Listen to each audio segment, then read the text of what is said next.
যে সংস্কার কমিশনগুলোর পূর্ণাঙ্গ রিপোর্ট আমরা আশা করছি 8 ফেব্রুয়ারি প্রকাশ করা হবে।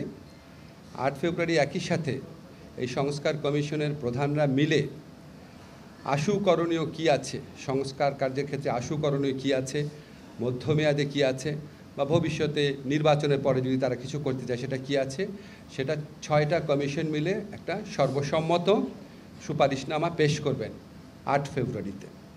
এই সুপারিশনামা এবং কমিশনগুলোর রিপোর্ট আমরা সকল রাজনৈতিক দল এবং আমাদের জুলাই গণ অভ্যুত্থানের পক্ষের শক্তি যারা আছে তাদের কাছে পৌঁছে দিব সেদিনই।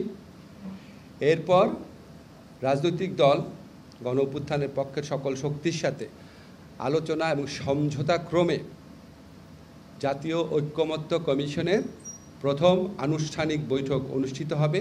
আমরা আশা করছি এটা ফেব্রুয়ারির মাঝামাঝি সময় অনুষ্ঠিত হবে এবং এটা রাজনৈতিক দলগুলোর সাথে কথা বলেই ডেটটা ঠিক করা হবে।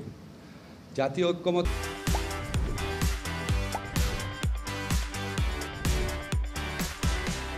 কমিশনের প্রথম বৈঠকে সভাপতিত্ব করবেন ঐক্যমত্য কমিশনের প্রধান ডক্টর মোহাম্মদ ইউনূস, এবং এখানে সকল রাজনৈতিক দল এবং আন্দোলনের যারা পক্ষশক্তি ছিল তাদের প্রতিনিধিরা থাকবেন এবং আমাদের যারা কমিশন চিফ আছেন ওনারা সবাই উপস্থিত থাকবেন।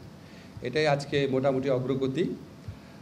আমরা আশা করছি এই আলোচনা ফেব্রুয়ারির মধ্য থেকে যে শুরু হবে সেটা সম্ভব হলে রোজার মধ্যেও চালিয়ে নেওয়া হবে, রাজনৈতিক দলগুলো যদি রাজি থাকেন, এবং যত দ্রুত সম্ভব আমাদের সংস্কারের ক্ষেত্রে করণীয় কী সেটা ঠিক করা হবে। এবং আপনাদেরকে আগেই বলা হয়েছে, আমাদের প্রধান উপদেষ্টার প্রেস সচিব বলেছেন যে এই 6টা কমিশন গঠন করাই হয়েছিল যে সুষ্ঠু নির্বাচনী পথে আমাদের উত্তরণকে সামনে রেখে সুষ্ঠু অবাধ নির্বাচন এবং সাথে সাথে এসেনশিয়াল কিছু রাষ্ট্র সংস্কারের প্রশ্নের মীমাংসা করার জন্য। বাকি কমিশনগুলোও কাজ করছে, কিন্তু এটার সাথে এই কমিশনগুলো প্রথমে গঠিত হয়েছিল। এই কমিশনগুলো সম্পর্কে এই কমিশনগুলোর প্রধানদের নিয়ে আজকে বৈঠকটা হয়েছে।